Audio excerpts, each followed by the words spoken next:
way this is going to go is I have your pitch decks, and I'm going to put them on the screen here, and I will advance the slides. All right, so let me see. I'm looking for Paul. Is Paul here? I'm pitching instead of Paul. Okay, good. Then I'm looking for Marsalis. Yeah, I'm here.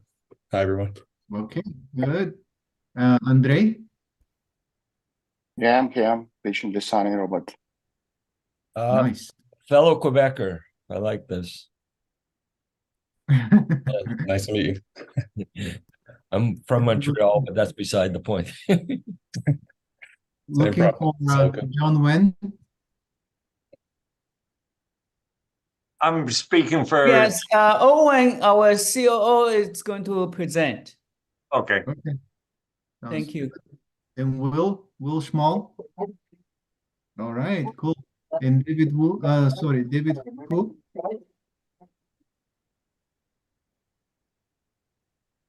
David? Let me see in the waiting room.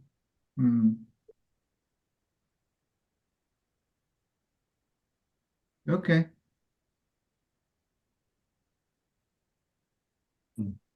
Now we're missing one of the founders. I'm going to ask you to mute your microphones if you're not talking, because I want to avoid any feedbacks and strange noise that may come from your system. All right. Okay. So let's start. I think we have everybody here. I really hope that David will make it and join us. All right. Before we start, I want to share with you a few housekeeping items. Please keep your microphones muted, as I said, so that way we will avoid any feedbacks and audio issues. Use the chat room if you have any questions or you're looking for information. My colleague Anna will support the chat room in anything that goes on the back end. So she will answer questions or help you with contact information. This event should be, let me start the recording for this event, because sometimes investors, they ask me to provide them with some details about the startups and things like that. So I need to have the recording of this. Recording in progress. All right. And then I'm going to ask you to limit your pitch to 5 minutes. Be respectful to the rest of the founders and our investors. If you go over the 5 minutes limit, I will have no choice but to interrupt you and ask you to wrap up. So please listen to what I say and try to wrap up in 5 minutes. I want to share with you one success story, and this is one of our investors, Christopher Hill, who not only invested in a company called Cindy XR, but he also became the CEO and president of that company, which is something unusual but interesting to share. So that's why I put it here. You can scan the QR code and read the PR for that company and what happened with Christopher. A few words about StartupBrite. We are building our company as a hub, connecting investors, advisors, and service providers. We can help you with your pitch deck. We can review your pitch deck or build your pitch deck for you. Also, we can help you with software development. If your idea is a software-based idea, we can help you with that. And probably the service that startups like the most is our introduction to investors campaign, where we interview founders for about 30, 40 minutes. And then we build their online profile on StartupBrite. And once the profile is online, we take that URL and send it to our network of investors. Currently, we have about 200 investors in our network. The network is always growing. Next year, we will have a bigger network. I'm still working on some confirmations from new group of investors that we're working with. So please take advantage of this service. And actually, before we continue, I want to introduce you to one of our partners. And I'm going to ask Alberto to say a few words about what they do and how they help startups. Hello, everybody. And Nick, thank you so much. And thank you to StartupBrite and to the founders that are going to be pitching and everyone else that's attending. So as Nick mentioned, we are a law firm. We dedicate ourselves to startups and to small businesses, but we really specialize in startups. The bottom line about what we do is we provide legal services as in-house counsel at a 70% discount in exchange for equity. We solve, and what we do is we solve all of the issues that you can have when it comes to legal. That's, internal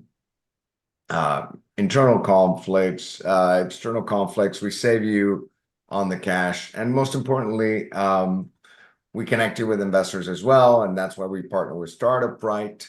We include some of their services in ours as well, and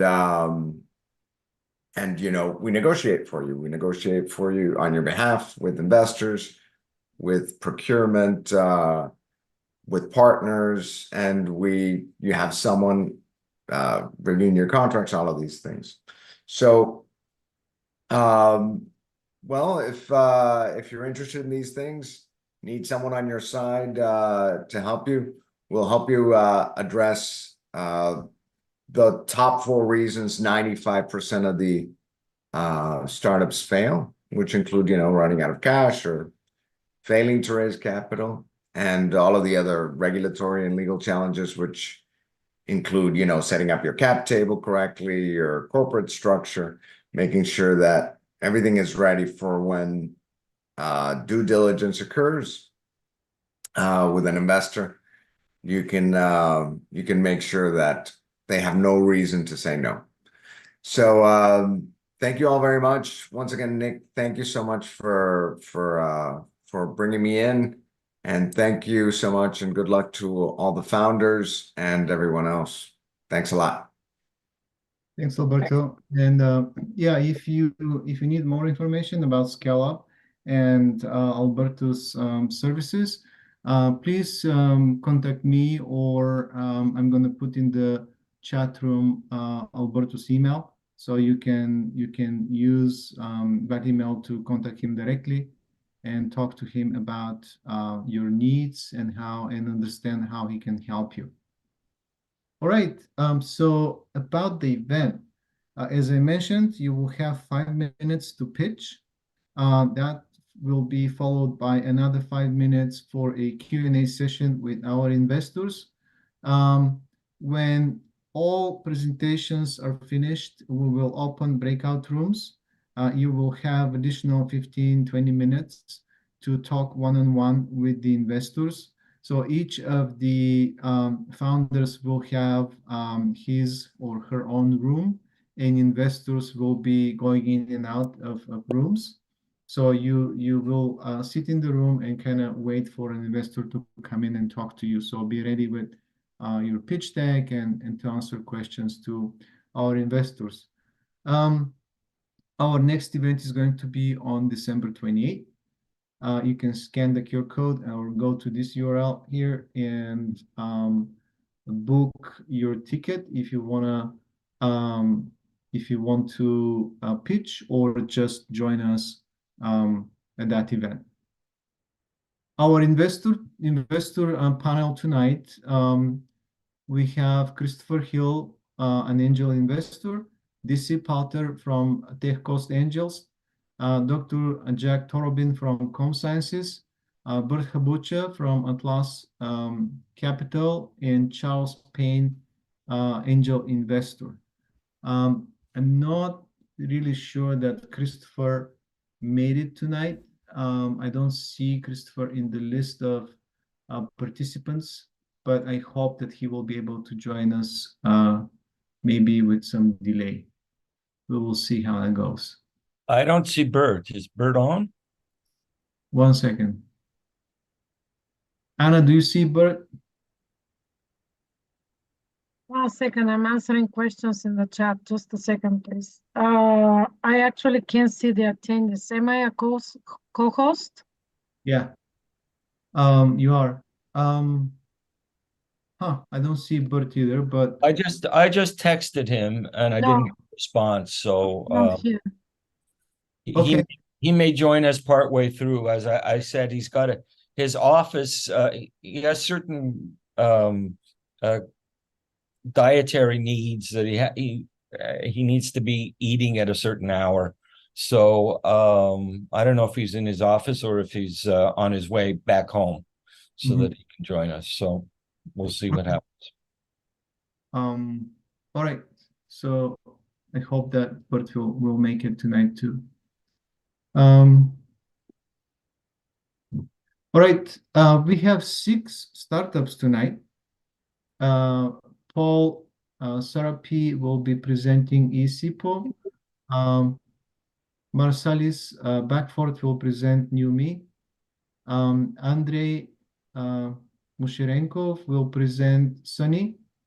John Wen from Isidars.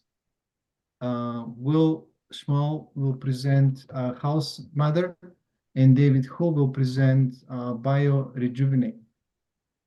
I hope I can see that all of the founders are here. So I'm going to open your pitch deck, and when you want to move to the next slide, you just say next, and I will advance your presentation. Please pay attention to this timer here in the corner. It's going to go from 5 to 0, and when it hits 0, I'm going to ask you to wrap up your presentation or stop, so you give some time to our investors to ask questions. All right, and let's start with Paul. Hey, Nick. I'll be pitching for Paul. My name is Andre. I hope you're feeling better. Yeah, I'm still not 100%, but thank you very much. I'm much better now. Fantastic. Good to hear. Well, thank you for the opportunity. Thanks to everyone for being here. My name is Andre. I'm the CFO of eSipo, and I'll be introducing our company. All right, go ahead. Okay, thanks. Well, we are eSipo Technology. We are a software company that is focused on helping micro and small-sized businesses enter the digital transformation era. Next slide. Why is this important? Well, basically over 97% of the companies in the market are micro and small-sized businesses. And did you know that over 85% of them want to enter the digital transformation era, but they can't?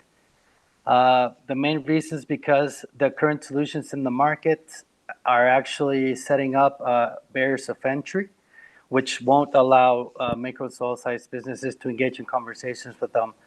Mainly it is monthly revenue. And those that do meet the minimum, they actually can't afford the current solutions. Thus, it presents a blue ocean opportunity for us. Next slide. Continuing with the blue ocean, red ocean analogy, basically, as you can see on the screen, all of the current solutions in the market are in a red ocean. What is a red ocean? It's basically a place where everybody is full of competitors. Everybody's fighting for the big companies, which in the industry are, the big companies like Sony, like Nintendo, like Nestle, amongst many others. There are constant price wars, and it's just a very nasty place to be in. And then the blue ocean is basically a place that is, clear, spacious. It's basically where all the micro and small-sized businesses are. As I mentioned, over 85% of them want to enter the digital transformation era but can't. And they're still utilizing spreadsheets and paper documents for their daily operations. Next slide. And that's why we decided to develop our patented software at a very accessible price to help them solve all of their needs. We want to help them out. We want to help them visualize their data in real time, start making smart decisions, and optimize their overall operations. Just a quick note, as you can see on the screen, the main reason why we are seeking investments, obviously because our programming environment's a bit outdated. So that's the main reason. Next slide. We have a fantastic team. We are very energetic, and we have a can-do attitude. We have experience, we have knowledge, and even though we are only 5 people at the moment, we have over 100 years of combined professional experience and startup entrepreneurship as well. But our greatest attribute is that we all love to help other people, and that's why we are in this. We want to help micro and small-sized businesses succeed. To us, success comes after we're able to see somebody else succeed. Thus, I'm very excited about our team. Next slide, please. We're actually already helping a few micro and small-sized businesses. So far this year, we've made over $86,000 in revenue. And we're making profit too. We're a little bit over $15,000 as well. Next slide. Our projected growth has us that by year 5, we'll have about 600 customers, which equals about $10 million in revenue. Next slide. And as previously mentioned, we're seeking an investment basically to upgrade our software. The investment's of $722,000. And we also want to continue to develop our AI modules. There's a huge demand for that as well in the market, so it's another opportunity. We're currently spending $0 in marketing, thus we also want to spend some money on that. Basically for micro, small-sized businesses, it's usually meet and greet luncheons, so we have to host a few events. And we also want to spend a little bit of money as well on our Cayman Islands holding as well. Next slide. I think that's it. So if anybody has any questions, feel free to ask. Thank you. Thank you very much for your presentation. Questions from our investors? I think it's just to start off, excellent presentation. So I want to commend you on that. Very often we have people come on and they just don't get to the numbers until it's too late. And we have to say, hey, get to the numbers so we understand where you're coming from. I'm still not totally clear on your platform exactly, based on what you just showed us. Do you think you could be a little bit more explicit in terms of, or give us an example? Sure. Thank you, Jack. Well, basically, it's regular software that allows you to transition into the digital era. So basically, we take all your paper documents, all your spreadsheets, and then we uploaded them into the cloud, and then you can visualize them in real time. And we also have different modules, for finance, supply chain, documentation administration, and obviously we have a part. We just landed a partnership with a multinational company called Infor.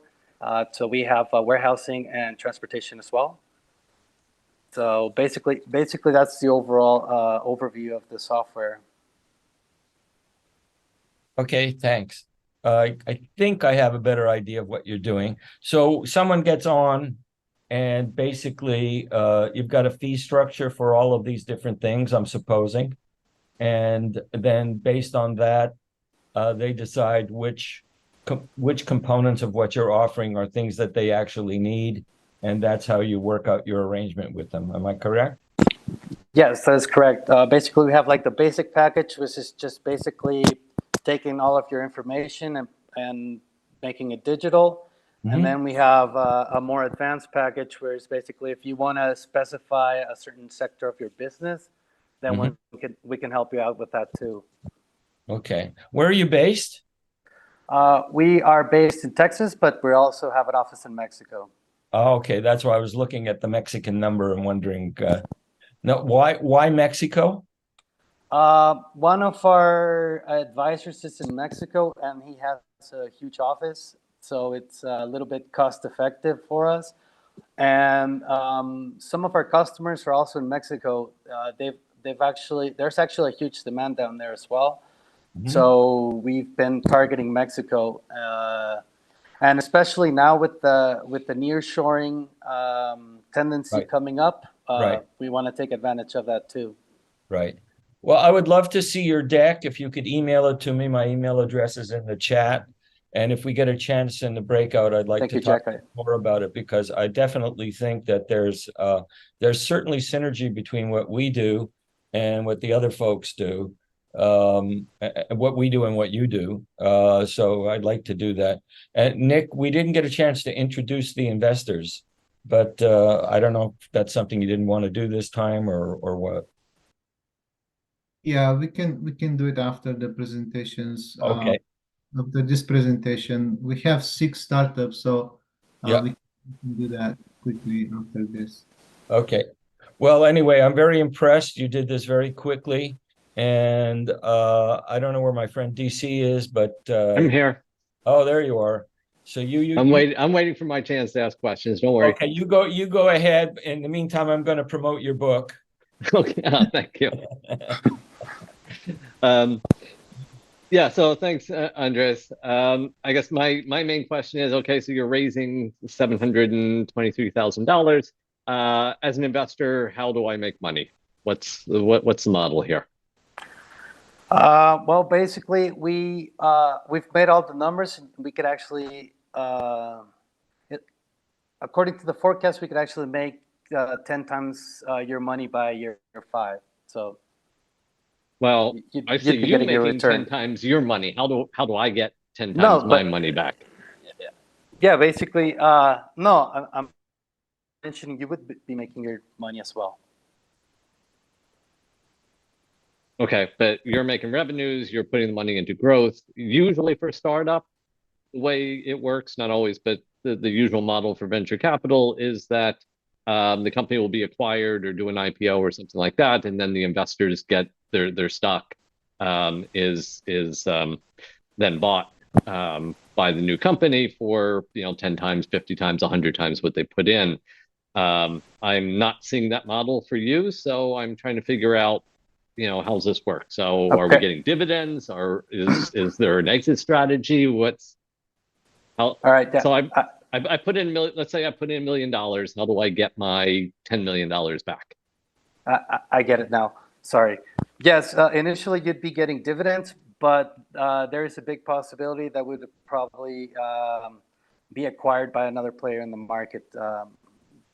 It's a big tendency right now for the big players to acquire those companies that are making a lot of revenue. So we would be kind of targeting that section of the market probably. Okay. I know we don't have a lot of time, so I'm not going to dig in any further now. Okay.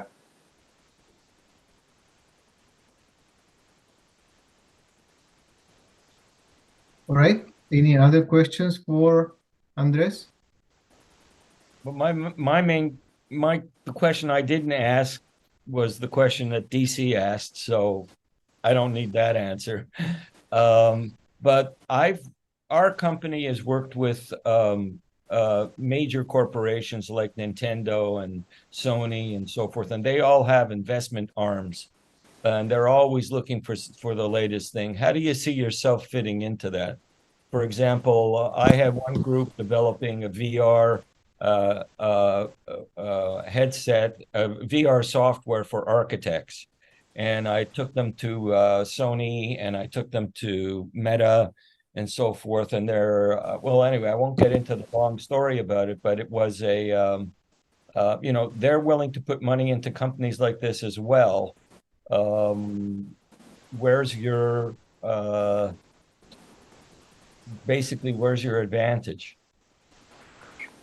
Okay. Well, our main advantage is basically all the experience and knowledge that we have on the team.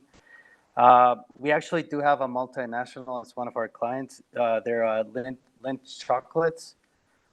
And we actually started, they were pretty much using paper documents and spreadsheets throughout their entire organization.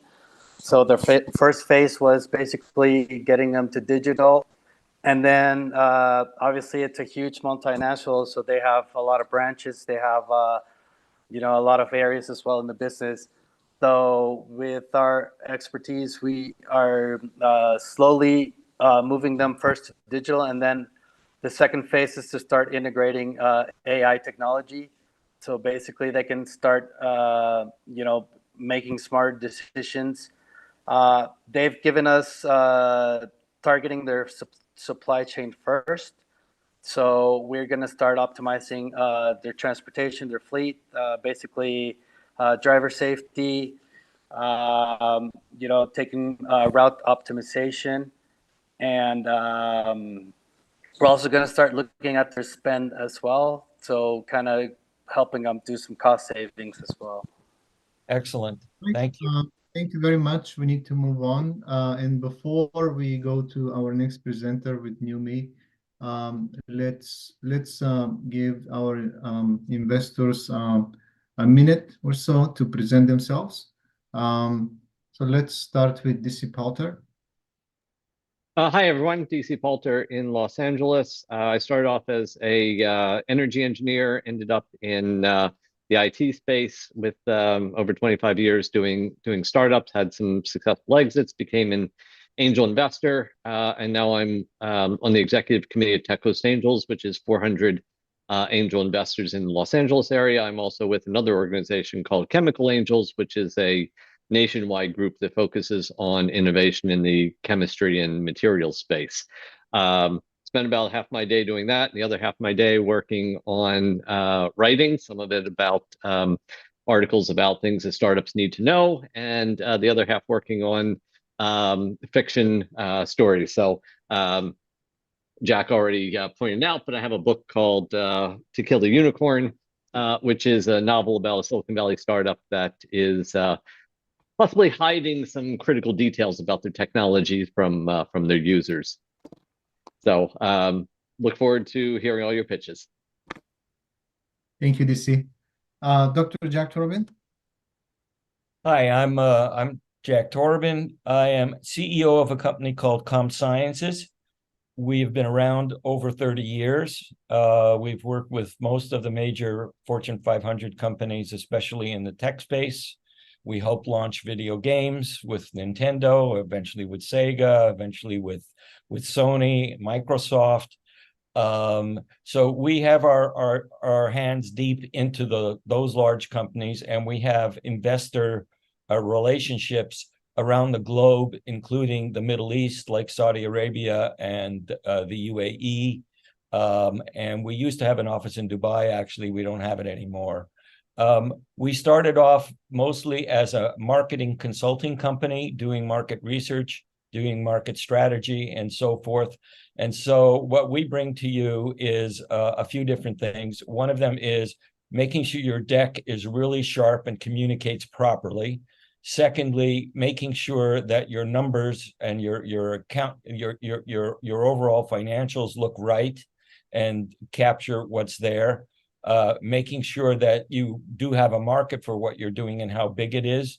So we'll help you with your deck, and then we will take your deck and working with Nick and through some other sources that we have, we will pitch your deck to the right people. What we find is it's important to actually know the investor if you really want to get a shot at it. And so what we often do is go to the people we know best. If it's a corporation deal, then we'll go to some key people at Meta, or we'll go to some key people at Sony. If it's more of a angel play, then we'll work with some of our friends who are angel investors and see who might be interested in this particular product. So we'll take you from soup to nuts. The only thing we won't do is negotiate for you because we're not an investment group. All right. Thank you, Jack. Thank you very much.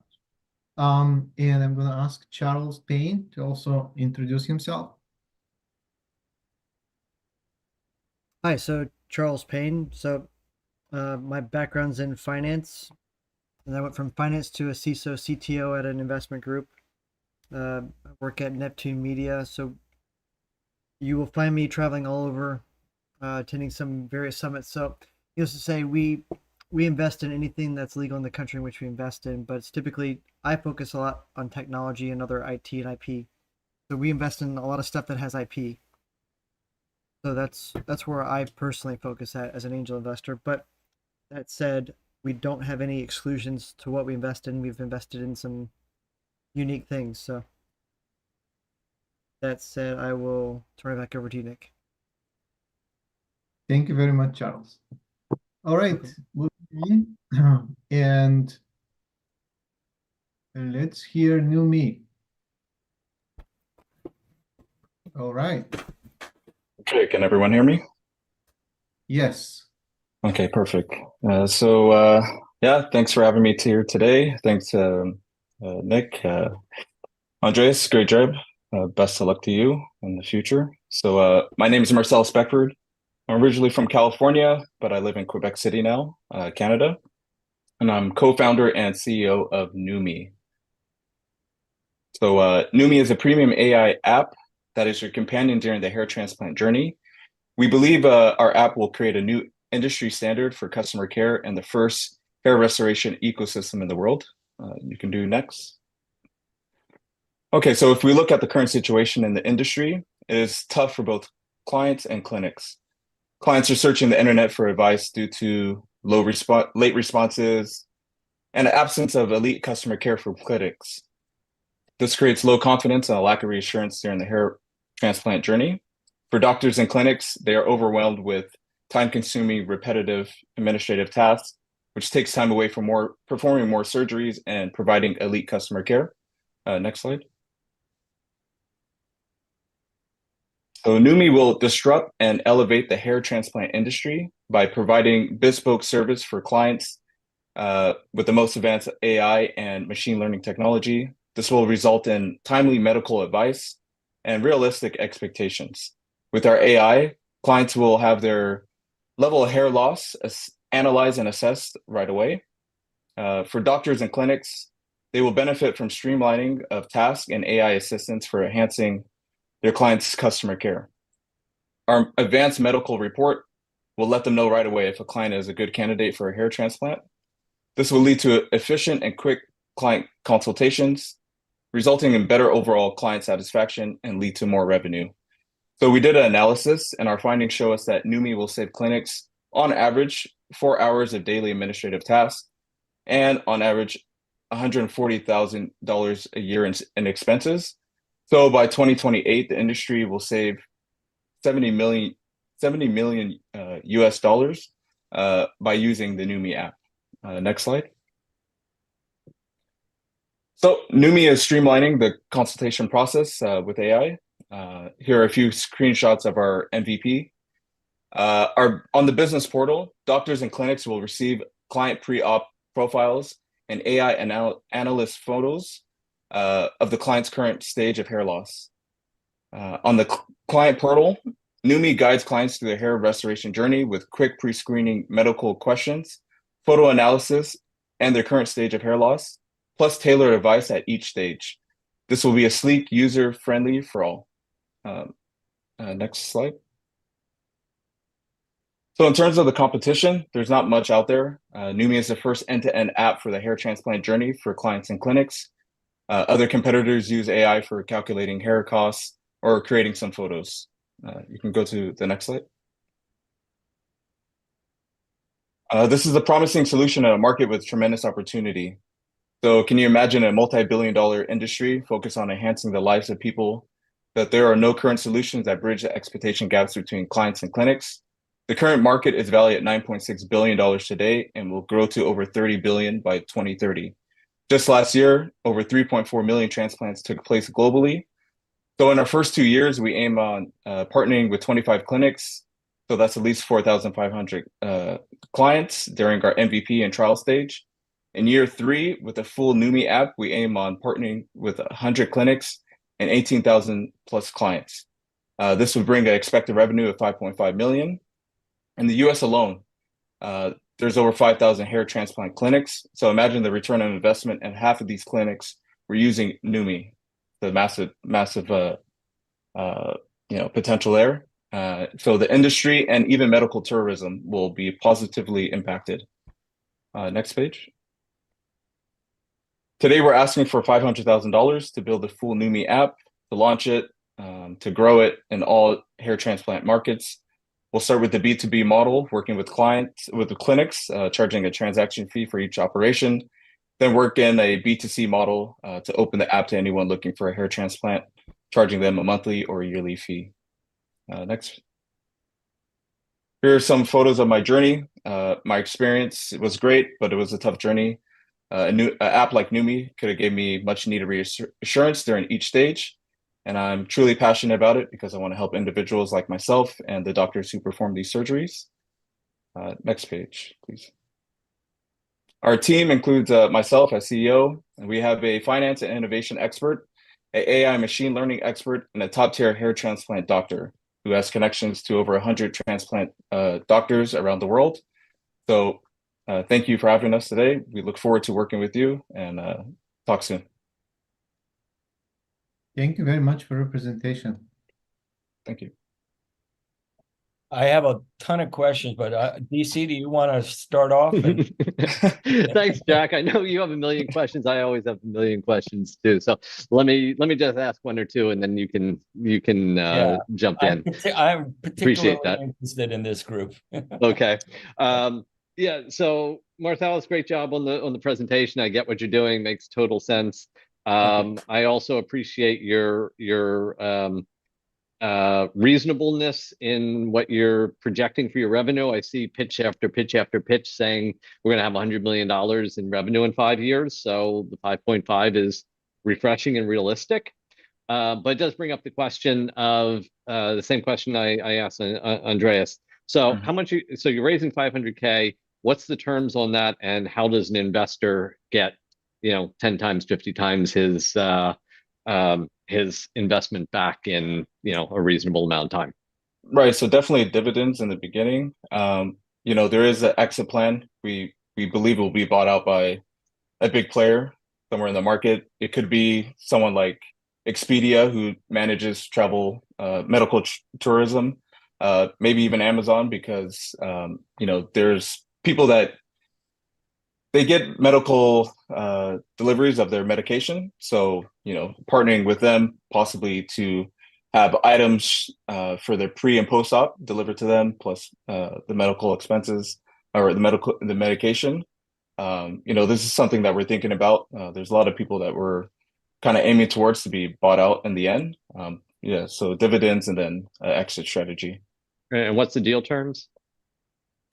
That's a great question. Something that we're still working on, but if there's discussions after, we can get into more details about it. Okay, great. Thank you. Yeah, no problem. I guess I'll pick up from here. First of all, I'm just intrigued because I'm a third generation Montrealer. What is a guy from the States doing? And I'm in Los Angeles. What is a guy from the States doing in Quebec City, of all places, which is a city I love, but that's beside the point. Yeah, all my family lives on the East Coast, so New York, New Jersey, Florida. My parents got married in Canada, and they wanted to come back to family. And plus, I met my wife in Toronto, and all her family's in Quebec City. So we have 3 kids, and wanted to raise them closer to family.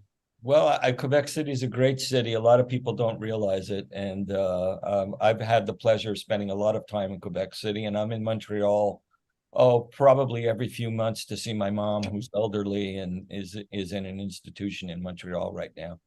But I'm very pleased to see that you're in Quebec City, and one of my favorite places, and Yeah, beautiful place. and one of my favorite countries too. On top of it, being a dual citizen.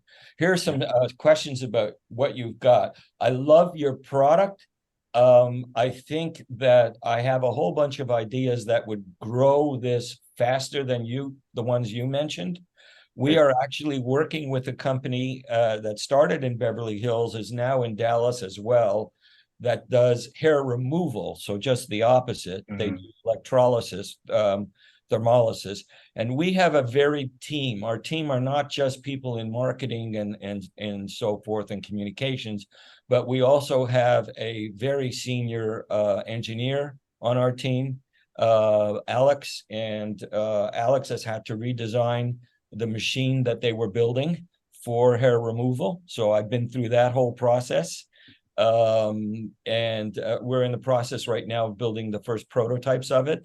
A number of problems because these machines generally don't have, there's a company in Montreal that owns the market for this, but their probes for removing hairs, they only have one, maximum two on their machines, and we're building a 32 and 64. So I'm actually a part owner of that company also now because we've gotten so involved with them. But your market is very similar. We've been talking to a group in Canada called forgot the name, but they are a Medi-Spa. Okay, yeah. They Medi-Spas are the ones that are doing this kind of thing would be great. I You think also have Dermica as well. The big one. Yeah. So I think that there are a lot of things I'd like to talk to you about here in terms of growing your business and also fixing the deck so that it appeals to those particular people. And you know how those things go. So let's try and connect. If we don't connect in the chat room, then please send me an email with all your stuff and your thoughts. And then let's get on a call together. And I would love to work with you on this, especially since I've been looking to have a client in Quebec and for a long time. So I have a good reason to come there other than Yeah, more than welcome. Yeah, and I've had my fair share of startups. One of our startups was actually a mobile phone company in Europe. We were building for France Telecom, and we were partnered with some other companies. But I see a fantastic market for you, but none of the ones that you mentioned. Other kind of. Yeah, there's other cosmetic industries that we're looking into as well, and we've been approached by a health and wellness supplement company to provide post-care for clients that recovering from hair restoration services. Well, I know one thing that at BHHF, which is Beverly Hills Hair Free, that's our hair removal company. We're working with a whole bunch of different groups, and you would definitely fit right in because even they're not up to date, and they could use that in their clinics all over the place.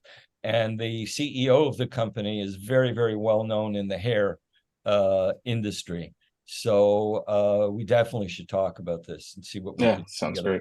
And I agree with DC. You're asking a reasonable amount. You're not overstating things, and you may not realize it, but there are other Canadians online today, including Anna, who's sitting in Toronto. So that was it was a big help from the CPA. Really realistic with the numbers. Brought us down to earth. Et je parle français comme un vrai Québécois. Okay, guys. Thank you very much. We need to move on. Thank you again for your presentation and for your questions, guys. Our next presenter is going to present Sunny. Is Andre here? Yeah, I'm here. Hello, Nick. Hello to everyone. All right. So let me know when you're ready and I can start the timer. Yeah, it's okay. I can start. Go ahead. So, okay, hello to everyone. One more time, first of all, and thank you for the opportunity to pitch our project today. I'm Andrew Gush, the CBDO from the Sunny Solution. And today I'm delighted to introduce our project. Next, please. So after the numerous stage of the development, we believe the next logical step for society will be the occurrence of the robot assistants. We expect that full-fledged humanoid robot will appear in about 10 or 20 years, maybe sooner, who knows. And so really did a great job and work, and we have created a device of an early robotization. And next page, please. This is the Sunny robot. Our robot can replace or complement functions of many of existing device and mobile apps as well, and make them work for you automatically by means of artificial reality and artificial intelligence as well. So Sunny has the remote connection with our professionals for it to find the better solutions for any distance problems. So got the Sunny Bands platform, and this is professional modern gadget for the home that makes life easier and brighter. And next, please. So what is the robot Sunny? Sunny is a physical robot in the form of a moving head and very ergonomic and when used. It has intuitive interface, gesture and touch interactions, audio immersion and voice assistant, and of course the vast majority of apps from Google Play. And that all of these provide us with best experience for professional and private using, or the robot can be used as a shared media hub. Next, please.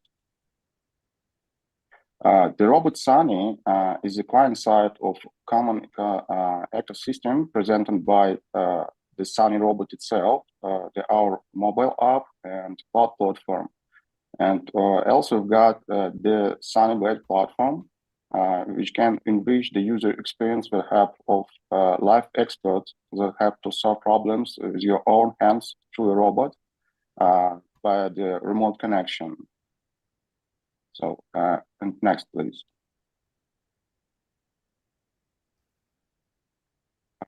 So, Sunny presented in 3 versions, the Junior, Sunny, and Pro. The price for Sunny is about $900 with margin of 55% and net profit about of 40%. And Sunny based on artificial intelligence and works independently. Additional access to Live Expert platform is available for price of $49 per month. And these combinations of forecast of our selling and this subscription price provide us with a steady financial basement and ability to provide new versions of robots until the expiration of its lifetime. Next page. We estimate that kit players have more than half of the market now, and the share of other devices will drop up to half of the market really very soon. And that's why we're focused on the category other and instead to reaching the 5% of total available market in about, we estimating $1.2 billion before 2028. And next, please. So, and what we did the CAD research in order to understand what product the market needs. And we see that it allows us to understand that we have ability to scale the financial model in only 3 years. First of all, because we know what we do, and we have already 14 pre-sales, 14 pre-sales and 5 letters of intent now. And we asked for $430,000 in order to pass the Kickstarter campaign, prove our hypothesis, and get 2,000 pre-orders. Next, please. What about our competitors. So the closest analog is Astro High-Fault robot from Amazon, which has already collected about over 20,000 sales on pre-order stage. And we are competitors to TeamViewer and TaskRabbit, and also beat its capabilities. So next, please.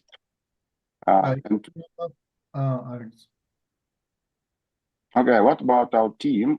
So we call our team the family, and we got really strong expertise, and currently got 22 plus experts working on the project since 2019.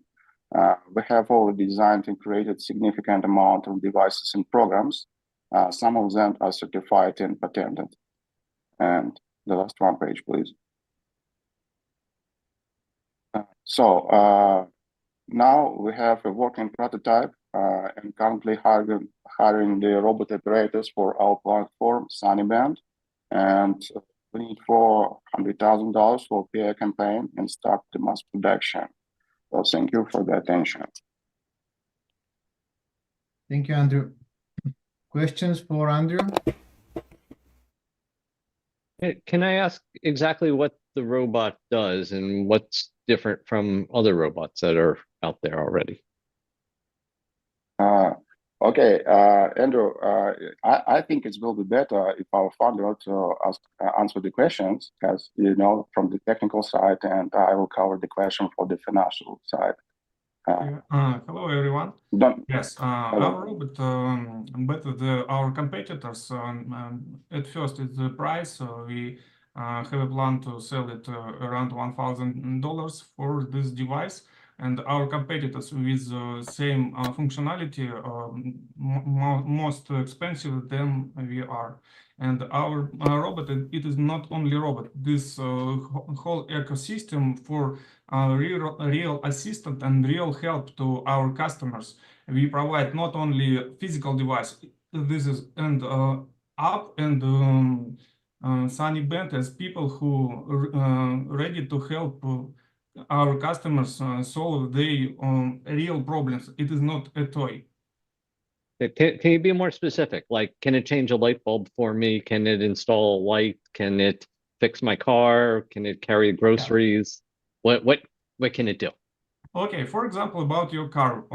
If you in a ride and something bad with your engine, you need a mechanic in your location. It may be problem for you, and you need wait for towing, etc. And you can call through the robot. It is mobile robot like this, and you can call to Sunnyband expert from specific field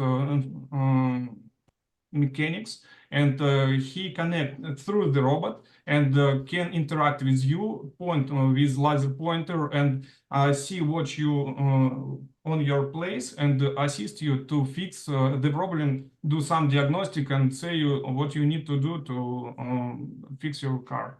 I'm still confused. How's that different from me just holding up a cell phone to yes, or a tablet to the car? Sorry, yes, it is more convenient to operate through the robot.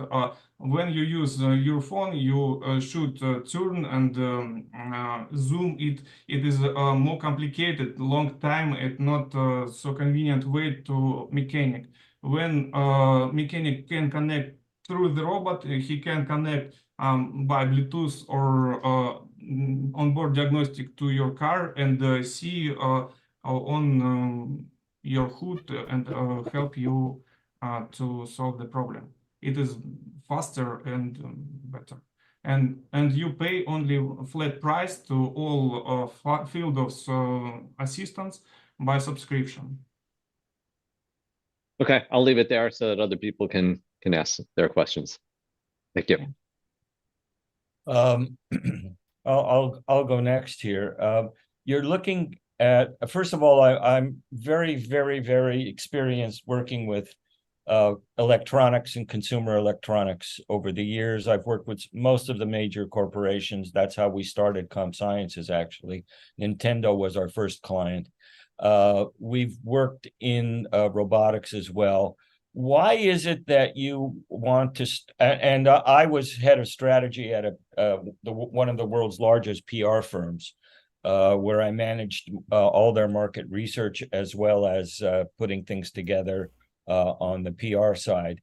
My question for you is, why go to Kickstarter? How much money do you really need that you feel the Kickstarter campaign is the way to go? Mm-hmm. Yes, we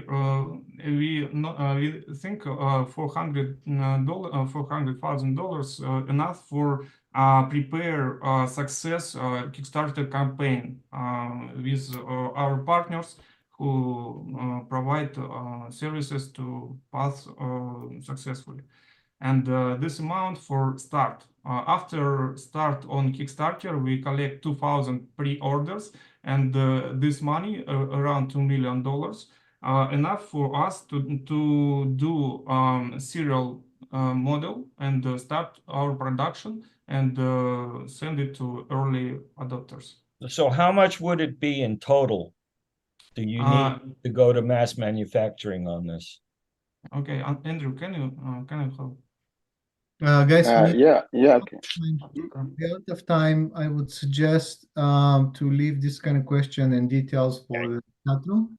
Okay. We've got the financial model and ready to discuss it. If we don't talk in the chat room, definitely send me your deck and your email, and let's have a discussion, because I've been here, I've done that, I know what you're trying to do, and I can see where there's some pitfalls here that could cause you to waste a lot of time. So let's have a chat about it and see how we could help you if we can. Okay, thank you. Yeah. All right. Thank you very much. Our next presenter is John Wen. John, are you here? I'm stepping in for John. Hi, Owen. Okay. Hi. I'm Owen Carton. I'm an advisor to SDRs, and we have a reduced way to premature deaths, remove deaths from strokes and heart attacks. Next, please. Our founder, John Wen, started his mission after the devastation of losing his grandmother and father to strokes. And that's what our mission is, to reduce the mortality and disabilities from strokes and heart attacks. Next, please. Stroke and heart attacks cause 18 million deaths worldwide, 700,000 deaths in the USA. It's the #1 killer of people, and 160 million Americans are at risk. Our current solutions have failed. They're designed to prevent, not from occurring beforehand. They're reactive, not proactive. Next, please.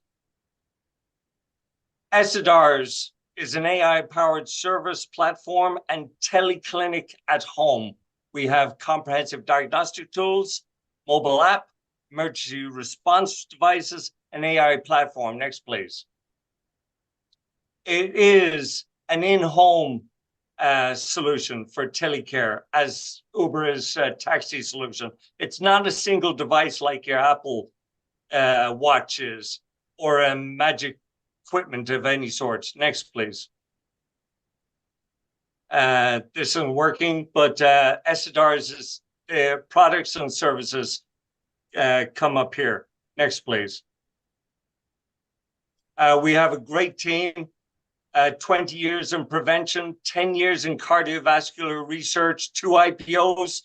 Our founder, John Wen, is a CDC, ex-CDC. Todd Kirtley is ex-IBM. I'm ex-Microsoft. Next, please. We have a 96 billion TAM, but our operating SOM is 1 billion. That's what we're going after. Next, please. We have a patented system that prevents. It's preventative, not reactive.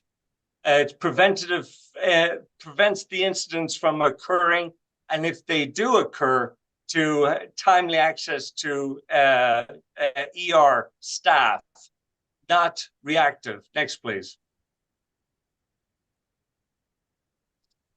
You've probably heard of Life Alert, for example. They've had TV ads. They are reactive. All of these systems are reactive. They call 911 after a stroke or heart attack has happened. We're proactive. Next, please. We're the only one that's proactive. We have 3 patents issued, 2 pending. We have a service subscription model, which is $20 or $30 per month, and a usage fee of $10 per use, emergency response device of $100, and a comprehensive diagnostic tool of $500 per unit. Next, please. Our goal is to, in year 1 is 2024, to hit 10 million in revenue, 10,000 customers. By year 5, hit 1.1% of the market, 1 billion revenue and 1 million customers by year 5. Next, please. We IPO in year 5 or 6 and substantial returns in your investment. What is the investment? Next, please. We're currently bootstrapping the company, and we're asking for 5 million for a reasonable percentage for 10,000 customers or $10 million in revenue for year 1. Next, please. Thank you for your attention. I'm open to any questions. Thank you very much for being on time. You're welcome. Thank you. You were ahead of time. You're ahead. Yeah, I'm ahead of time. Good for you. Thank you. I'll just start off by saying, well, one of the things I wanted to say, it's unfortunate that Bert couldn't make it here because he just had a heart transplant recently, and he's an investor as well. I would love to talk to you more about this because I've got a background in health sciences, and Bert, I'd like to bring him in on this as well. So get a hold of me with a deck and so forth, and let's try and schedule a Zoom call or something like that. I'd have Bert on so he could talk to you about his situation. Okay. And I think that would be really good. I love the idea that you're proactive here. The only area that sort of concerns me is that how complicated is this device to use? And the reason I ask the question is, in many cases, we're dealing with older people or elderly people who don't have an easy time with these things, and they need to get their help, their hired help or somebody trained to use it so that they can, people like Bert and I, we're both the same age, and, he's young for somebody who had a heart transplant. But if you're in your 80s, I don't know whether you would gravitate to this. What's your thoughts on that? John, do you want to answer that? Yes. John Webb is our CEO. We designed this system with a mind that elderly can use because they are digitally not so sophisticated. Our app that can check their risk level and check the simple thing for the user as needed. And this app, it's very simple for elderly to use. It has a function for vital sign that's automatically check the risk level in daily checkup. And that's for their preventive measures. Once we pick up the simple things of warning sign of stroke and heart attack, the system automatically alert the patient and also its guardian or family member to alert the patient to call 911 or automatically call 911. So anybody can use it. And also during the emergency, they can just push this red button, SOS, that's connected to a 911. Or if they are not at home, this emergency device has a SOS button. Or that we also have a device, it's just a ring. If they don't like to carry this one, it's one button you can connect to their instant your access to care.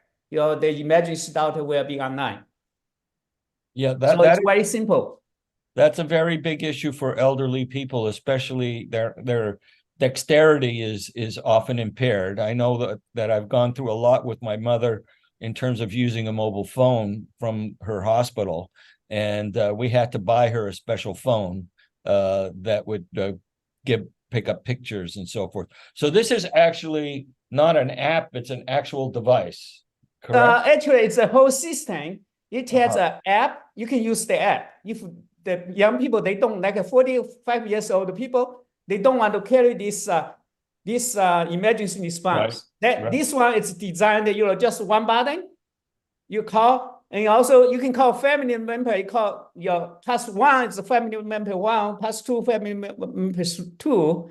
So for the elderly, it's easy to use. They, you're 100% right. And we understand our customers. Most of them they are elderly, so we design something like this. I think this is a very, very interesting product. I'd like to actually see it. I'd also like to bring this other investor in who's not with us today, unfortunately. Sure. And the other thing I wanted to ask you is what was your ask? We are asking for $5 million. Yeah.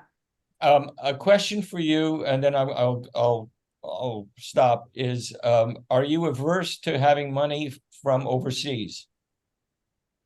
I'm sorry, I didn't follow you.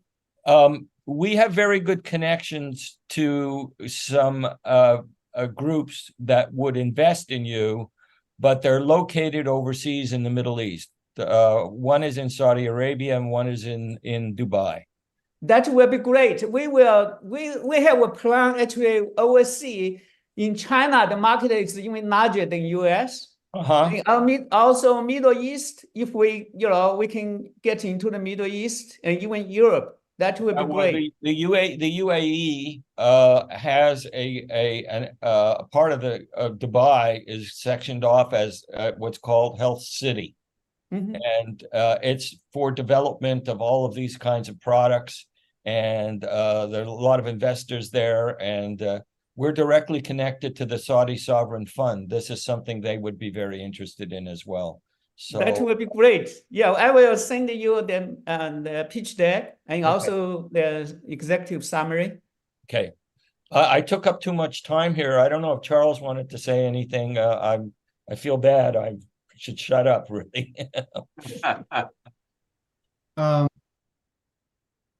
If you guys want to ask for like a minute or so, I know DC, I think DC looks like he wants to ask a question. Or Charles, if you guys, you can take a minute or so. Go ahead, Charles. You haven't had much of a chance to speak, so I defer to you.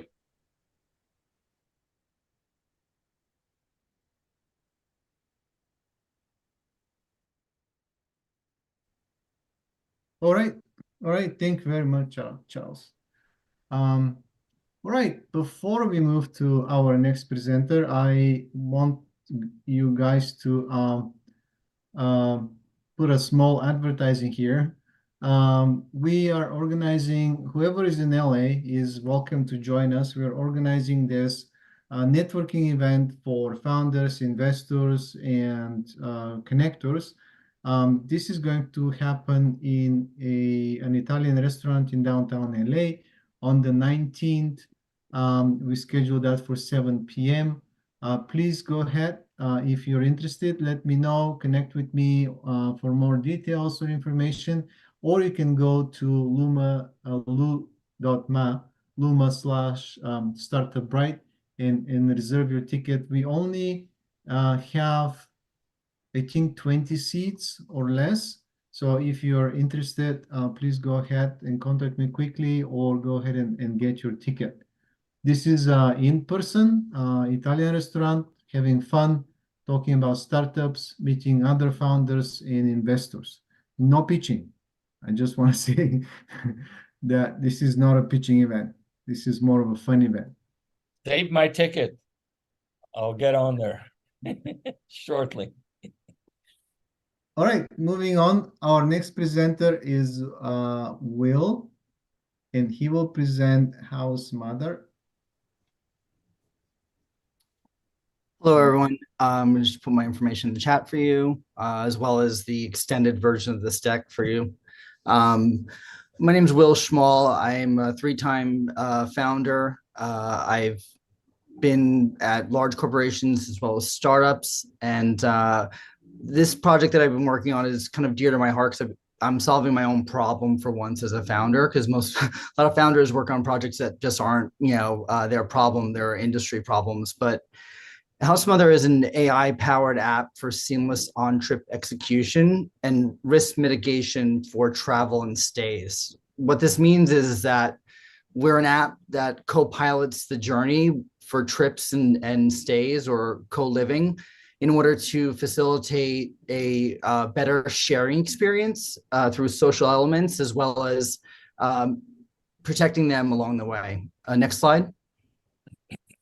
So currently today, the travel industry actually is 91% travel tech for operators and transactions, meaning that those tools that are at hand are booking platforms, they're apps for operators and property managers.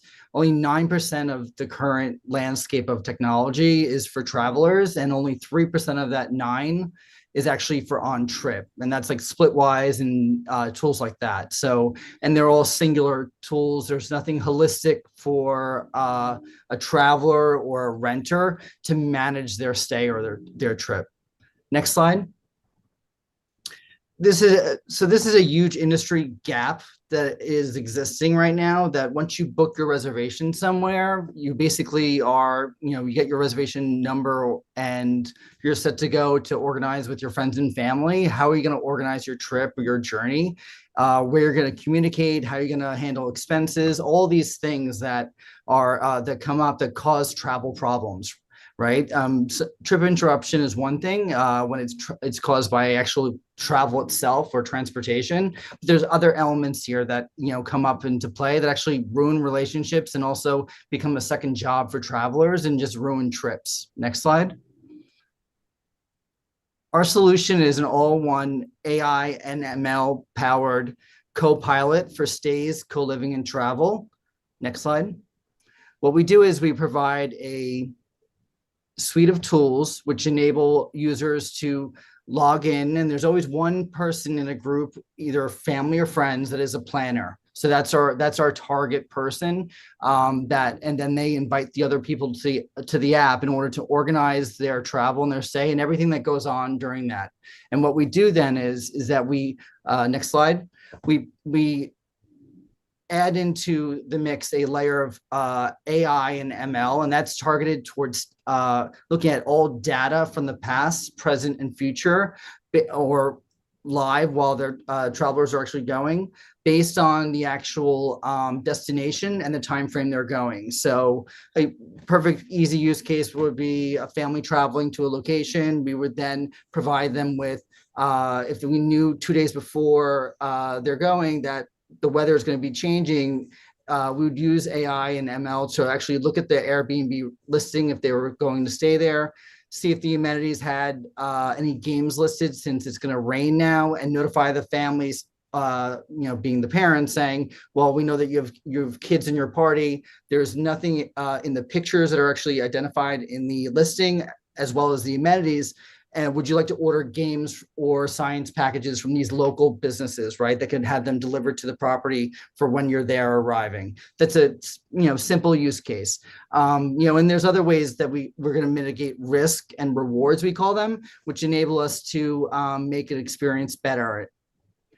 Now, my co-founders and I, we have worked together in over 4 different companies, startups and large corporations, and we know each other's swim lanes, and we have advisors from Airbnb, Booking.com, and Sonder that are working with us, and we do believe that we have a first mover position in order to streamline our app to the booking companies and become the one that they hand out to their guests. Next slide. Our traction to date, we have over 500 waitlisted users. We're launching in January actually now, so that's a change as of today. Sorry about that. Just a delay in Q&A. So we're launching January 9th, and we've interviewed and already set up over 200 property managers to hand out the app with no money exchange, just a relationship. They love the product. Next slide. These are some of our reviews from current beta testers. Next slide, and that's it. And we're raising 2 million right now. We've already raised $153,000, and that was from friends and family and from what we bootstrapped, and that's just for our marketing people and product development going forward. If you'd like to talk, let me know. Thank you. All right, thank you very much. Which countries are you in with your service, if you don't mind? Yeah, so we are launching theoretically with our marketing and what abilities we have with each app store. We're launching in the US first, but we will be global. We see that our growth will probably be most obviously in Europe and in the US, but we're targeting the perfect use case and where my problem, how this is solving my problem as a user, is that it works best for house shares as far as the full end-to-end perfect model, because they're repeat weekends, they're sharing a house, say, over summer, but initially that use case is good for any trip or sharing a space. So that's kind of where or how House Mother was born. Okay, thank you. So let me dive into exactly what it's doing. At least for traveling, I do a fair amount of it. There's a million things that can go wrong, from a flight being canceled to bad weather to somebody getting sick to an Airbnb that you booked turning out to be like hell, and you have to do things. So there's always some panic and there's always some readjustment, but I'm not really getting what you're doing, how you're doing it. So please kind of give me a better idea of, as a user, what I'm going to get, and then sure. how do you monetize this? Yeah, sure. So first, when a house mother or the person that's the planner in their group signs up to the app, they then invite their friends or family that are traveling with them. At that point, each user fills out their profile. We then have preferences, interests, and then they connect their social channels, which enables us to do a lot of other things as far as preferences down the line with suggestions, and also giving them different items to do along the path of their journey. So as they actually go along that trip, they are prompted and given information based on any variable changes, based on data that we're connecting into local authorities, emergency services, weather, everything that we can. We're using data sets that we've been building for over 2 years now. So we will prompt you before you know something's going to happen in any scenario that we can. Now, the trip interruptions that you mentioned, right? Being able to reissue from a flight to another flight if you have a delay, that type of stuff. We're working on that, and that's more of a long-term. Industry is working towards that. That's not something that would make us unique as far as, so we're working on the things that first make us unique as an app, so we could kind of put our foot in the door, say, marking and making sure that we have those things first. And then we're going to use modeling that the industry works with through the airlines and so forth to do actually trip interruption changes. But we will be able to do things that, like rebooking if you need another charter car from here to there based on changes, so that we could just rebook things as they happen. But the initial thing is that first it starts off with giving you a suite of tools to manage where you're staying, and from there we build in the different methodologies around variables that could happen along the trip based on the destination and how you're getting there. The monetization, we are freemium to start, and then certain types of trips, because we'll have different types of subscriptions, but we're really freemium with advertising. And then what we're using monetization with AI, which is actually very unique, is that we are pushing drops to users pre, post, and after trips that are retail, right?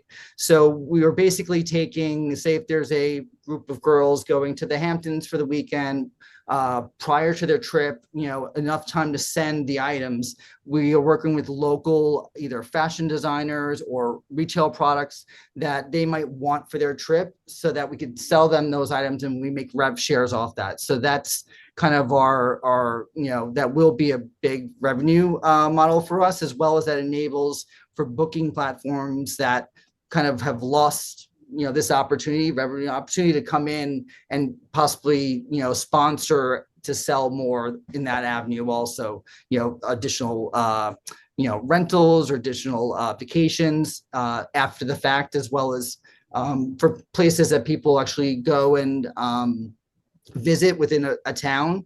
They'll be able to through mobile app tracking, which is nothing monumental, but we'll be able to actually hopefully work with local businesses that tourists go into, that most people actually, I think it's 67% of people don't buy something because they can't fit it in their luggage because of the weight.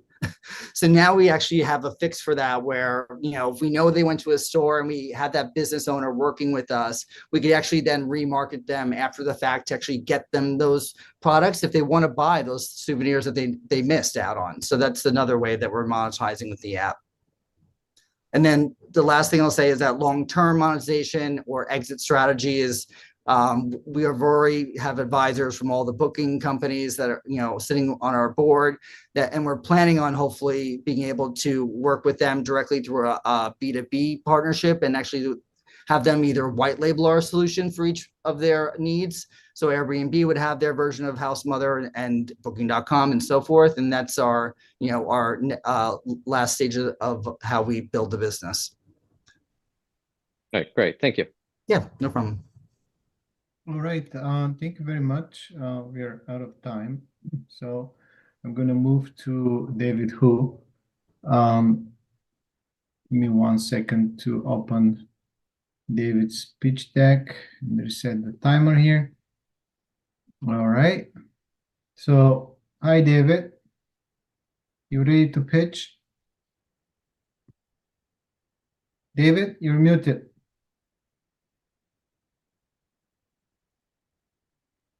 I'm sorry. I back here from being here a month ago, I've re-engineered the deck, but more importantly, I've re-engineered the whole business. So pain. How many of you yourselves or loved ones or friends have dealt with real pain? Well, there's 52 million people in the US that have chronic pain. No, stay. And 17 million of those have debilitating pain. Traditional medicine only treats pain with drugs that only provide temporary relief. Next slide, please. Next. Stem cells disrupt traditional medicine by actually healing the damaged tissues that cause the pain, unlike RX medications and even surgery that only treat the symptoms. Here, just see for yourself in before and after x-rays that show remarkable tissue growth, regrowth in 6 to 9 months. And importantly, no FDA approval is required because the stem cells used are from the patient's own body. Next slide, please. So I'm the founder of BioRejuvenate. I'm very passionate about bringing better healthcare to consumers, but this passion got dialed up a whole new level when I had very painful neuropathy last year. Stem cells was a success story for me because it changed my life. It gave it back to me. My career sex, though, has been in developing and executing major marketing campaigns. For instance, helping Tylenol grow from just 57 million to over $1 billion mega brand in just 5 years. I also pioneered the development of the very first direct-to-consumer advertising for prescription drugs, making Claritin a $1.8 billion drug. Now, I'm tackling the stem cell market that is potentially over $100 billion in sales. Next slide, please. So introducing BioRejuvenate, franchise stem cell medical clinics, disrupting traditional medicine for $200 million in actually healing pain while making doctors very rich. Next slide, please. So why would doctors do this? Well, in recent years, the profits from doctors' office practices have virtually disappeared. They have two very undesirable options. First, they can be sold to a large hospital group and become an employee of that group, losing complete control of their medical practices and business practices. Or they can become a concierge practice, which forces doctors to abandon many of their patients that have long trusted them for care. Now doctors have a much more desirable option where they can truly earn the income they deserve. Next slide, please. So we're a complete franchise turnkey deal. We have training for the medical treatments and importantly, patient counseling. Doctors simply don't know how to make a big cash sell because they've been in reimbursement business their whole lives. And importantly, we will have branding and advertising to drive patients to their clinics. And this will all be controlled and executed by corporate. We have 3 investment options. All of them pay back in 6 months or less. Next slide, please. Branding and advertising is what sets us apart, starting with our name, but we also use a special form of emotion-based messaging to key into patient decision-making. Our base plan alone is designed to achieve our sales goal. However, then we will add TV and print with deep market reach to provide brand awareness plus a major sales upside. And finally, we're going to add roving clinics to increase the awareness in the community while increasing the served market 5 to 7-fold by being at a different location 5 to 7 days a week. Next slide, please. Next slide. So this year we have a clinic in Miami already set to go. And we plan to sell an additional 2 or 3 clinics later this year. By year 5, we see achieving over nearly 400 clinics signed up as franchisees. We believe this is very realistic because there are nearly 200,000 doctors in private practice in specialties that are relevant to the conditions we treat. And we see our sales growing from about 10 million this year, our first year, and having a profit of 1.4 million to sales of over 290 million and profits over 130 million in year 5. We would anticipate having a acquisition or IPO for investors to cash out. Next slide, please. We're seeking $200,000 to basically jumpstart our business in the Miami market with our first client. And 70% of the funds would go to ad production and the rest to executing and delivering that media to patients. Next slide, please. You need to wrap up. We don't have you won't have time left for Okay. last questions. Well, I think the last slide is next. Okay. Okay, I'm happy to answer any questions.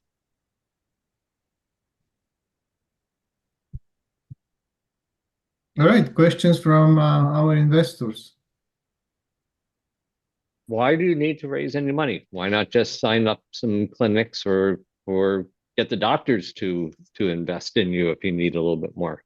Why taking it out to general investors? Because this is going to be our first pilot clinic, and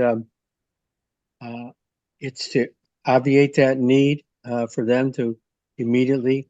Our franchise fee will be $65,000 initially, and to start an add-on clinic where they have a capacity in their existing facility to handle about 4 million in sales, then it'll cost them about 300,000 plus to provide the additional services and equipment as well as the initial marketing investment.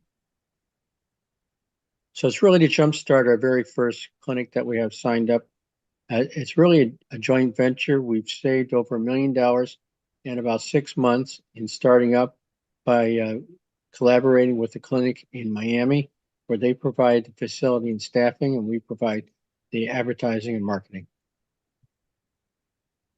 And we're going to split the revenue. Not the revenue, but the profits. And we'll have full access to the sales that we generate, that data, and the spending along with it in order to sell additional clinics. All right, thank you. And we can basically bootstrap this business once we get to 200,000.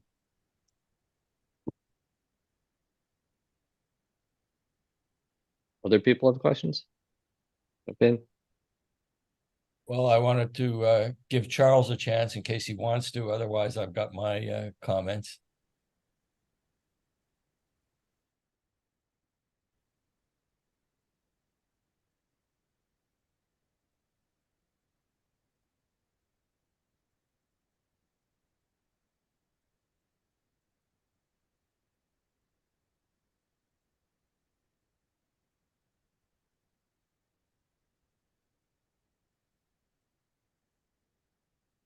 Okay.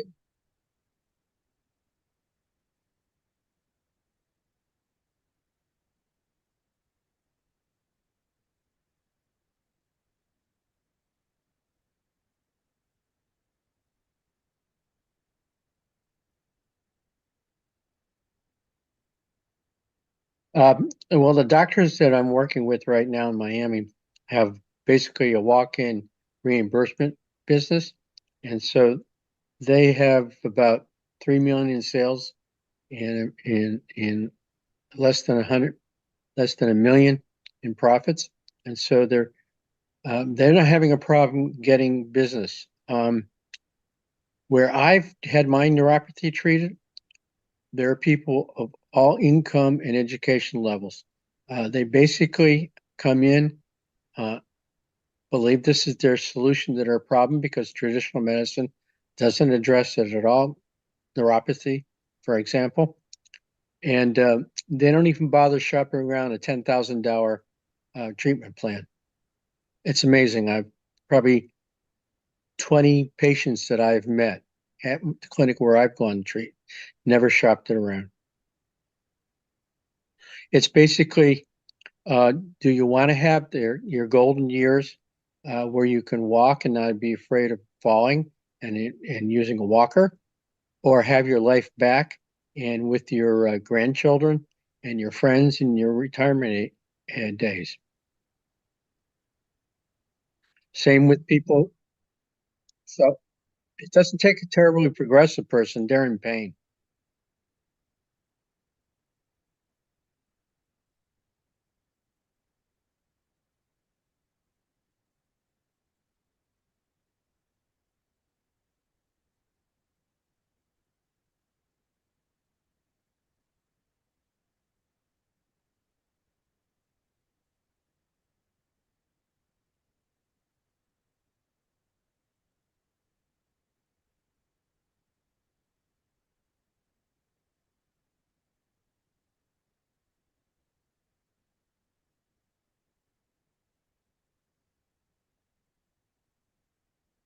Well, when I did my search for a medical director in the state of Florida, these doctors came up, but I have my medical director is on my team is in Orlando, and her clinic that she sold because of a divorce is now interested in working with us as well.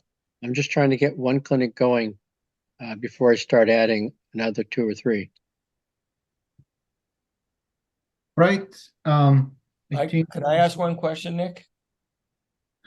Yeah, sure. Go ahead. It would be really fast. So David, I'm very familiar with Florida from north to south and east to west.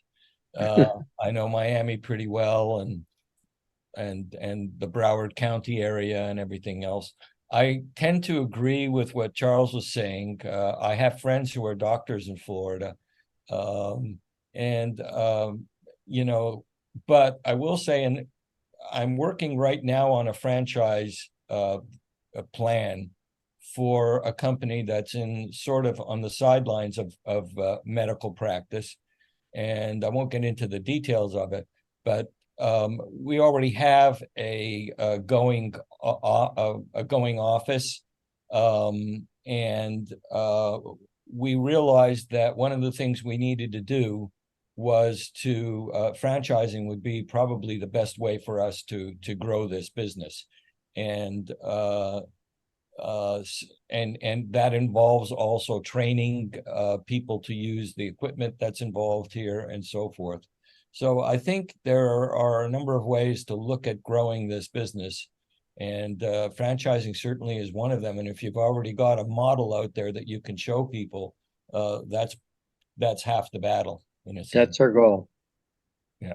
That's our goal. All right. One of the locations for the Miami clinic is in Cooper City, which is near to Boca Raton. Yep. Okay. Yeah, that's an area full of retired people. And I know there's quite a bit of innovation there. Okay. Not competing with my focus, but in anti-aging, which is another area we can eventually get involved in. I actually contributed guys, to a guys, book. we need to stop. It's not fair to Right. Let's take this offline at another point, and do send me stuff. I'm interested. I got to think more about it though. All right. Thank you very much. So we're moving to the next in our event, and that is the breakout rooms. I'm gonna open all breakout rooms, and I'm gonna assign to each of the room a founder, and then I'm gonna ask investors to join to join a breakout room that they wanna go to and talk to a founder. Investors can go in and out. So you go into the breakout room, you have conversation with the founder, and then you can come back to the main room and they can reassign you to another room. All right, so first I'm gonna assign Paul.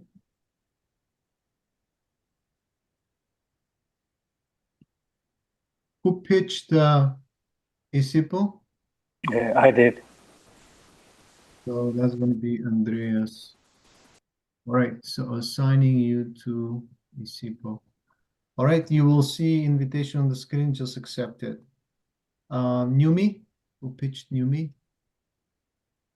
Marsalis. Marcellus Beckford. Marsalis, okay, going to your room. All right, then we have Sunny, the robot. Andrew Mish and Andrew Gush. All right, going to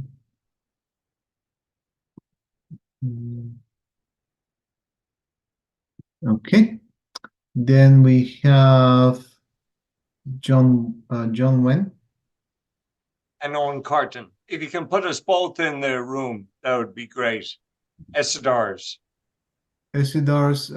So you and who? And John Wen. Oh, Owen. Okay. Yeah. Sorry about that. No worries. Done. And then we have Will Schmall, House Matter. All right. Will, you're gonna see the invite, just click OK. And then David Hu. All right. So now I'm gonna ask the investors. I'm gonna start with DC Potter. DC, which room do you want to join? David Hu, BioRejuvenate. I'll start there. All right, cool. Dr. Torben? I guess I'll start with my compatriot Marsalis, and I'll move from there. All right, sounds good. And then Charles.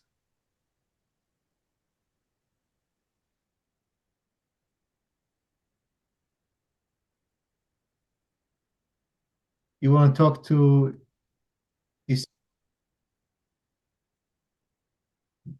All right, cool. Remember that you can come back and I can reassign you.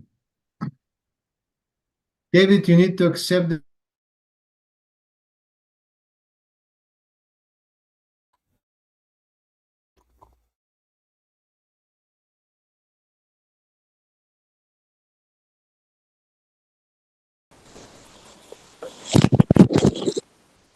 Hello. Hey, Charles, how are you? Great. How are you? I'm doing great. Thanks for asking. Excellent. There we go. Terrific. So do you have, I don't know if you have your slide deck in front of you, but I was trying to write down some of the numbers that you were talking about initially, but then they got clicked a little bit fast. So I'm trying to see if we can go back over through the numbers and such again. Sure. I don't see a share screen button, but I guess I can type them down for you. Okay, great. Yeah, there's a share screen button. It's green, but it should be in the middle. I'm assuming, but maybe you don't have it. No, it's not. I don't see it. I have like chat, captions, ask for help, and reactions. And that's about it. Oh, okay. Yeah, I don't know. Here, I'll type now and give me a second.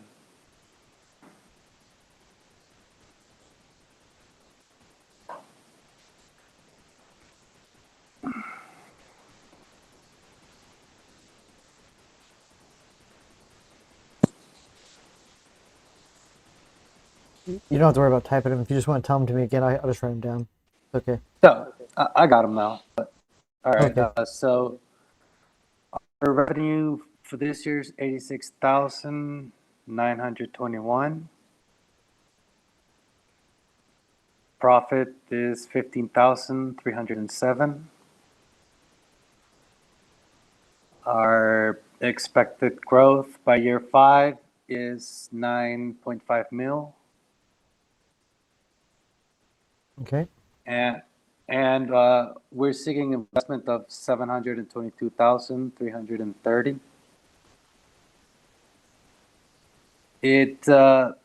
That amount is actually now a bit lower because we just got accepted into the Microsoft Founders Hub, and we got level 3, so we got $25,000, and so basically that's going to help out a little bit on the development side, but not completely. Do you know how the investment breaks down for what it's all needed for?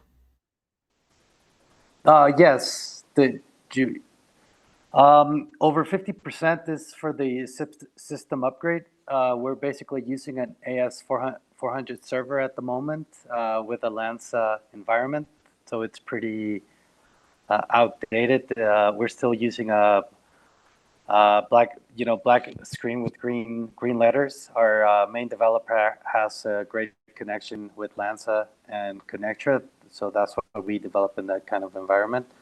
Plus, it was very low cost. And then we want to invest in marketing, 20%, because we're doing zero spend on marketing at the moment. For micro, small-sized businesses, there's a lot of meet and greet lunches. So basically, it's hosting a bunch of events. And the rest is for legal. Basically, we want to set up the Cayman Islands holding. That's very popular now. How much do you want to set up for events? 20%. What type of events do you want to do? It's meet and greet luncheons.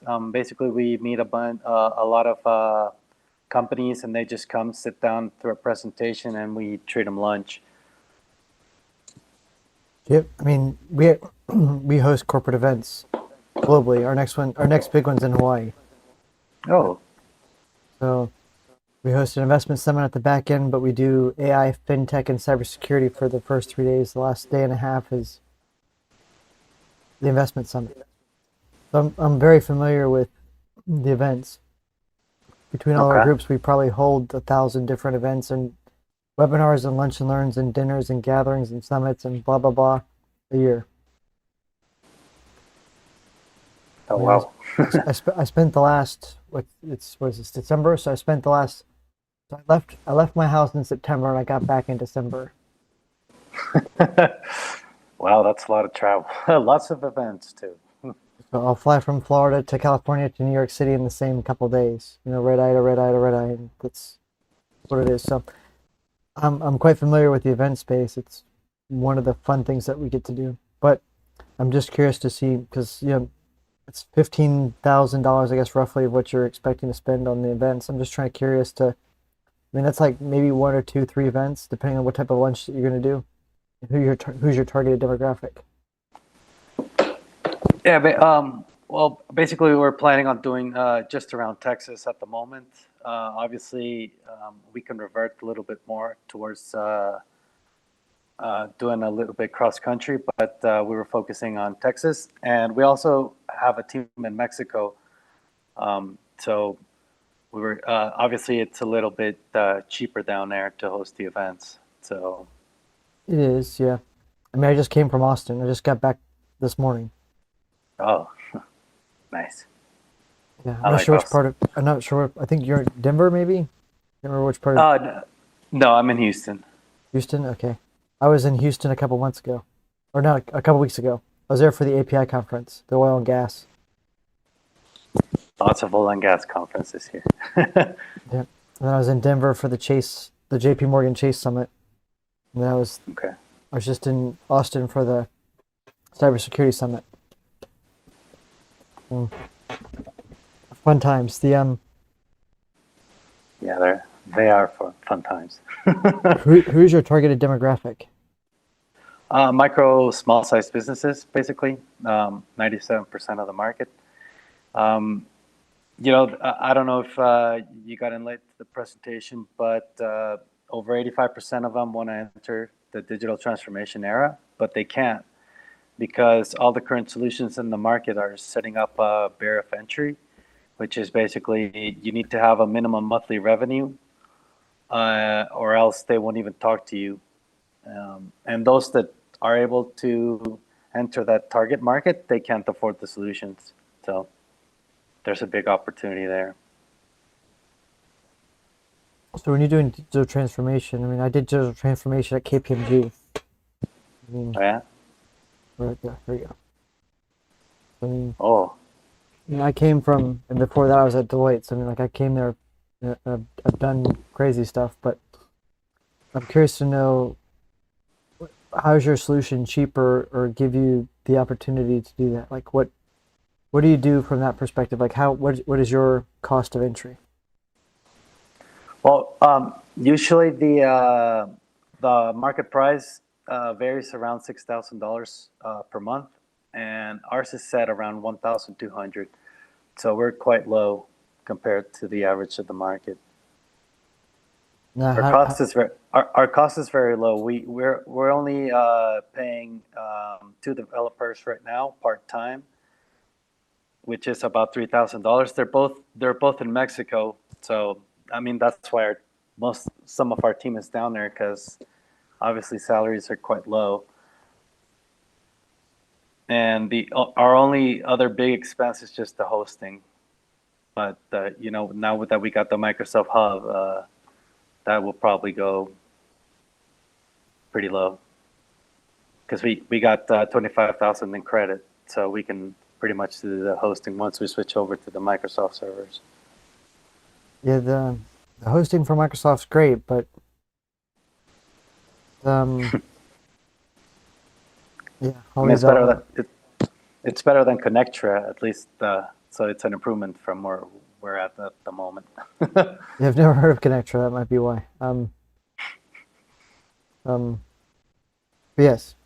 So how does that $1,200 monthly cost? Like when I think digital transformation, that's usually some type of lift and shift, or that's some type of, you know, actually taking your papers and digitizing it, scanning them into your computer, putting all the records, making them all digital, and then going from there.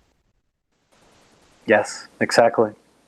That and obviously spreadsheets onto, you know, more productive screen.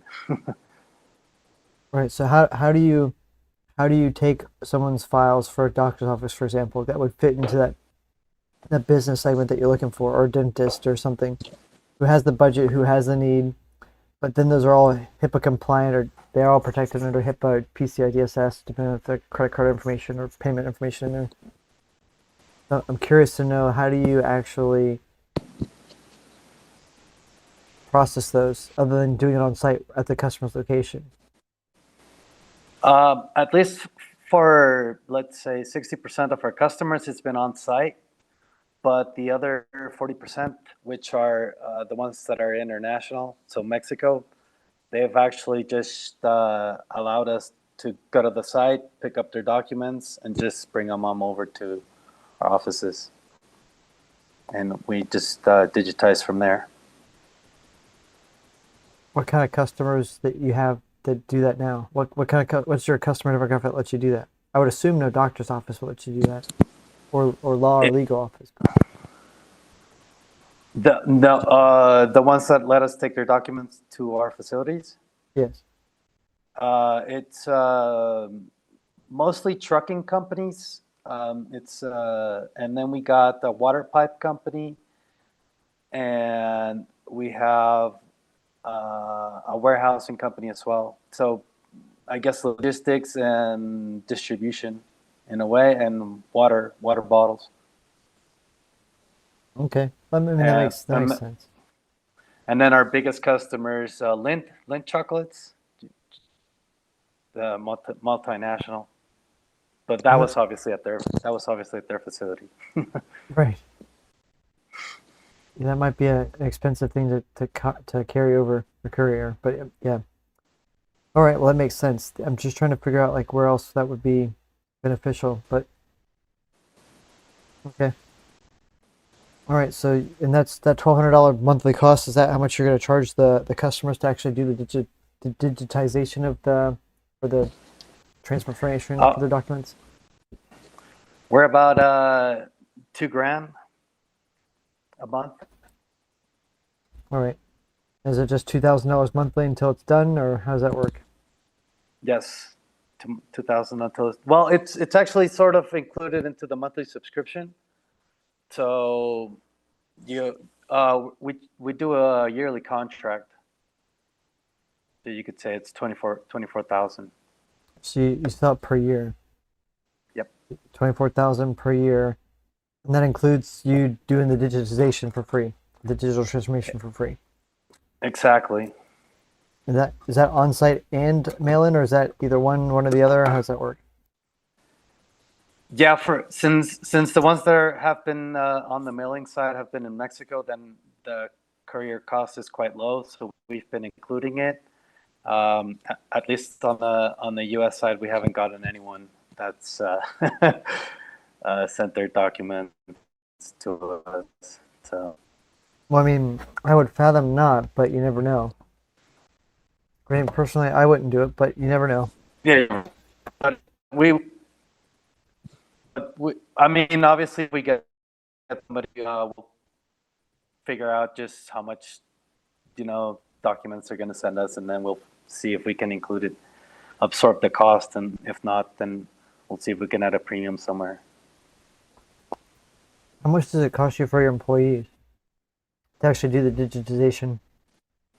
We just pay them a monthly salary. It's very low.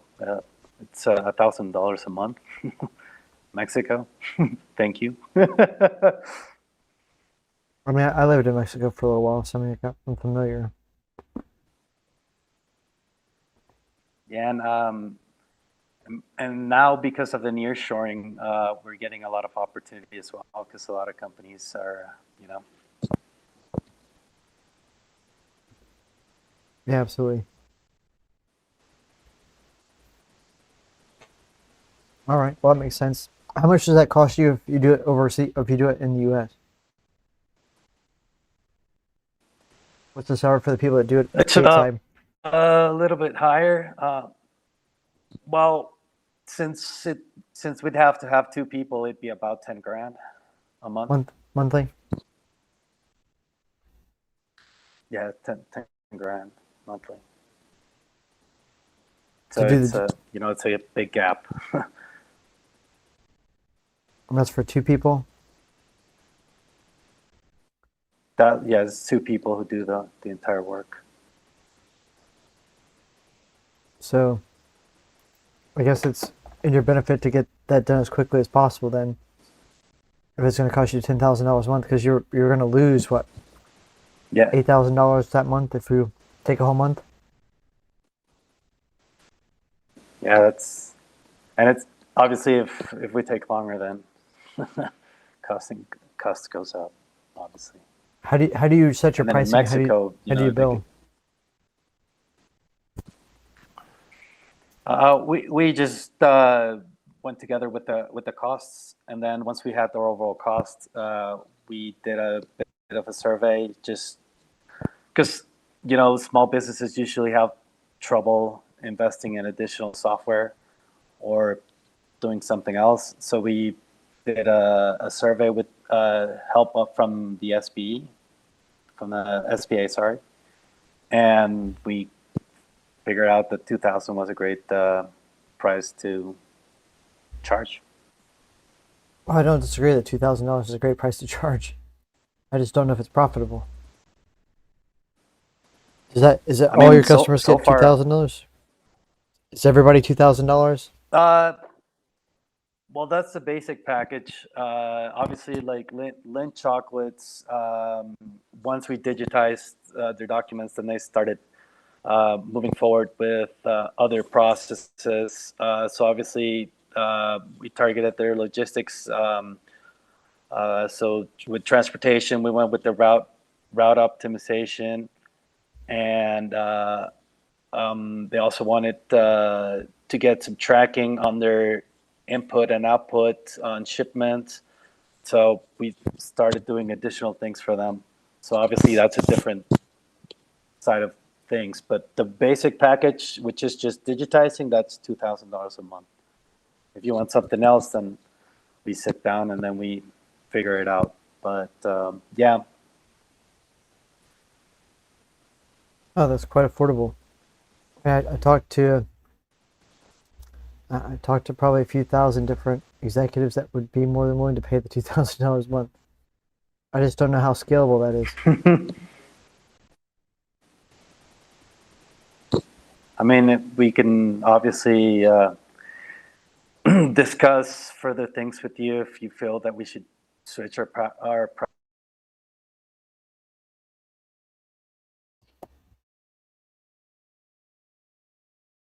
recording in progress. We can have that off-site kind of thing. That's fine. Oh, wonderful. Yeah, sure. And we're David looking too. forward to it. And David too. Okay. Yeah, closing the breakout rooms is the hardest thing that I have to do every time we because everybody hates me for doing that. But I don't have much of a choice. We need to come to an end. Yeah. We don't hate you on the East Coast, If you don't close the event, we're gonna close our eyes. How's right. Toronto? What's the weather doing in Toronto, Anna? No snow, Jack. I know you want me to say that we have snow. Yeah, I wanted you to tell me there's a massive snowstorm or something. No, not in Montreal either. It rained and everything went away apparently. We enjoy a very nice winter for now. For now, wait till Come to Quebec City. You'll get all the snow already. Wait till February. Marsalis knows, sitting in Quebec City. All right. Thank you very much, guys, for joining us. I hope that everybody, this was useful for everybody. If you have any questions or want contacts, send me an email. I'll do that. Our next event is on the 28th. I would love to talk to you again and give you more information if you want. We have on the 19th this physical face-to-face event. If you're in LA, you're welcome to come and have fun with us. And if you don't have any other questions, I think we can close this meeting. Just one comment. You picked a great restaurant. All right. Thank you very much. I wanted you to know that. I was a little hesitant, but for that, I'll get in the traffic. All right. Happy holidays, everyone. Okay. Because Thank you. All right. Have a great evening. Bye. All right. Good night, everyone. Thank you. Good night. Thank you. Thanks Goodbye. for your participation. And Nick Thank you. and Anna, as always, a great job. Thank you, Jack. I'll send the pitch decks in a minute. Yeah. And let's talk tomorrow also. I have some things we need to discuss. Okay. All right. Bye. Good night. Thank you. Night. Good night. Night. Charles, thanks for joining us. You. Good night. I Oh, appreciate okay. last Charles, minute. join us again. Okay. I will do that, of course. I always enjoyed last hearing everybody's minute. perspective. Please. I'll give you more time, I promise. I appreciate that, Jack. Thanks. Okay. All right. Bye, guys. Good night, everybody. Bye. Thank you.